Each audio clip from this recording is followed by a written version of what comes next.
Cement sector में definitely कुछ ना कुछ चल रहा है। Mergers, acquisitions, capacity expansion announcements, एक के बाद एक ये सब कुछ होता जा रहा है जो क्लियरली एक बड़ी स्ट्रैटेजी की तरफ सिग्नल करता है। तो चलिए देखते हैं कि सीमेंट स्टॉक्स में एक्चुअली क्या हो रहा है और ये कंपनीज इतनी एग्रेसिवली क्यों मूव कर रही हैं। अब हमें ये तो पता है कि सीमेंट बिजनेस बहुत ग्लैमरस नहीं होता, मार्जिन्स काफी थिन होते हैं, कंपटीशन इंटेंस होती है और प्राइसिंग पावर भी लिमिटेड होती है। फिर भी इसका लिंकेज डायरेक्टली इंफ्रास्ट्रक्चर और कंस्ट्रक्शन एक्टिविटी से होता है और इसलिए ही सेक्टर को समझना बहुत इंपॉर्टेंट है। इंडिया में सीमेंट सेक्टर इतना बड़ा है कि हम वर्ल्ड के सेकंड लार्जेस्ट प्रोड्यूसर हैं।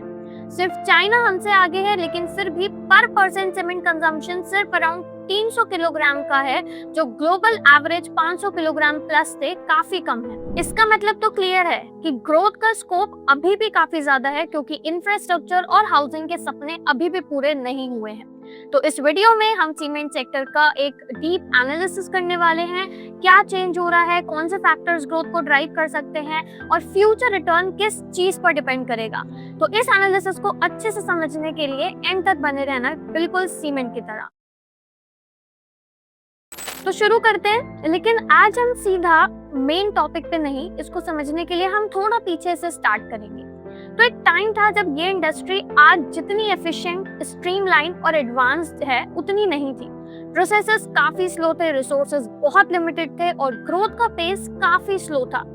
अब ये बैकग्राउंड समझना जरूरी है, क्योंकि यहीं से हम आज के चेंज और आज के प्रोग्रेस की रियल स्टोरी को समझना शुरू करेंगे। अब पिछले कुछ सालों की बात करें तो सीमेंट सेक्टर में फ्रैगमेंटेशन, ओवर कैपेसिटी, ये सारे प्रॉब्लम्स थे।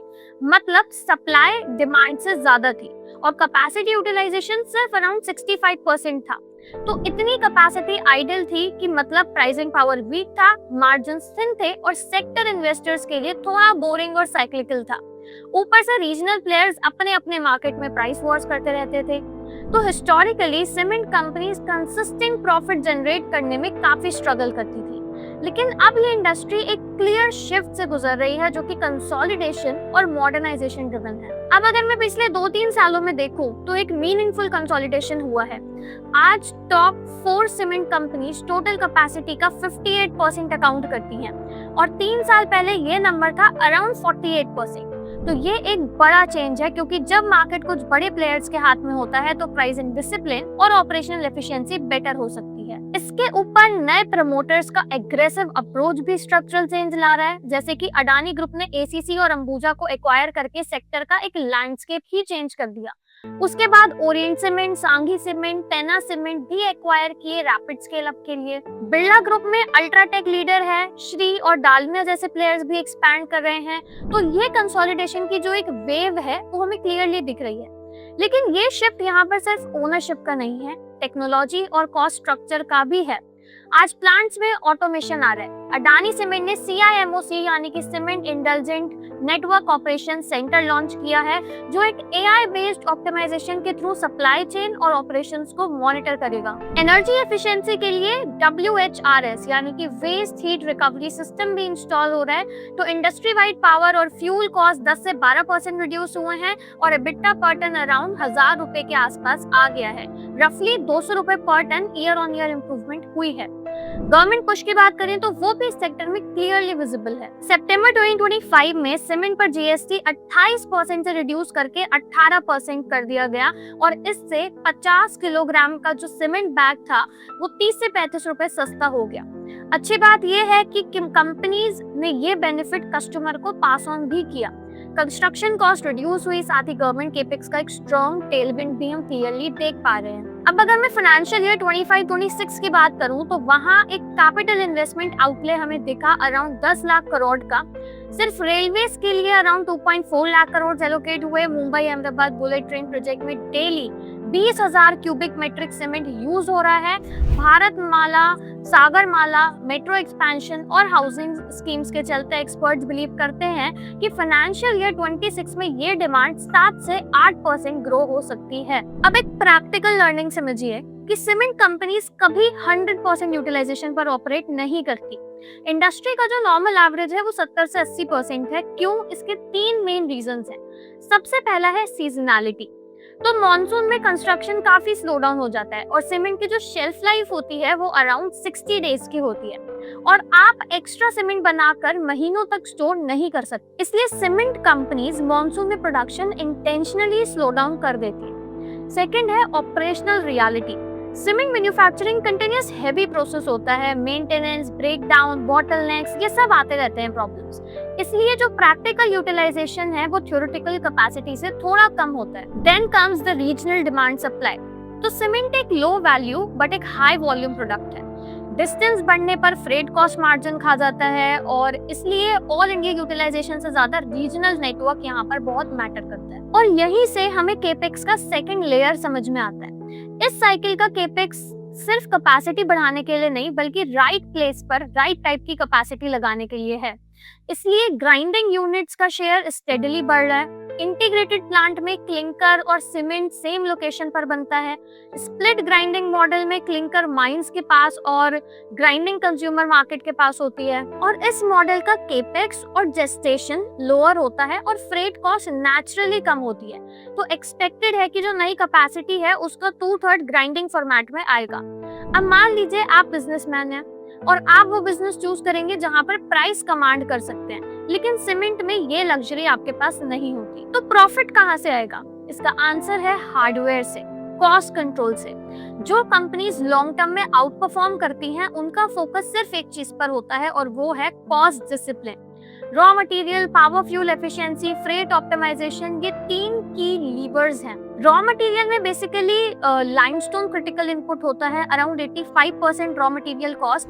एंड 2015 के बाद माइंस ऑक्शन रूट से आने लगे, एग्रेसिव बिडिंग से प्रोडक्शन कॉस्ट स्ट्रक्चरली बढ़ गई, तो लाइमस्टोन सिक्योरिटी स्ट्रैटेजिक प्रायोरिटी बन गई। सांगी सीमेंट एक्विजिशन के थ्रू अडानी को अराउंड 1 बिलियन टन का लाइमस्टोन रिजर्व भी मिला। अब पावर और फ्यूल टोटल कॉस्ट का 30 से 32% होते हैं। कोल, पेटकोक, लिग्नाइट ये सब यूज होते हैं, इंडस्ट्री इंपोर्ट्स पर डिपेंडेंट है। Fuel price spike direct margins को हिट करता है और ऑल्टरनेट फ्यूल्स का शेयर अभी सिर्फ 5 से 6% है, ग्लोबल एवरेज 15% था।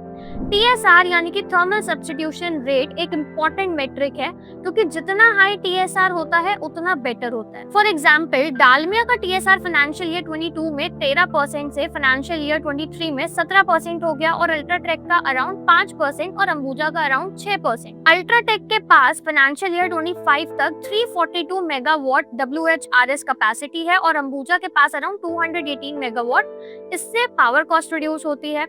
फ्रेट कॉस्ट टोटल कॉस्ट का 25 से 27% हो सकता है और स्प्लिट ग्राइंडिंग और लॉजिस्टिक्स इनोवेशन से इससे कंट्रोल भी किया जा सकता है। अब अल्ट्राटेक ने फोनकोर के साथ बल्क सीमेंट टर्मिनल्स के लिए पार्टनरशिप अनाउंस करी है। इंडियन रेलवे ने नवंबर 2025 में फ्लैट फ्रेट रेट 90 पैसे पर टन किलोमीटर अनाउंस किया।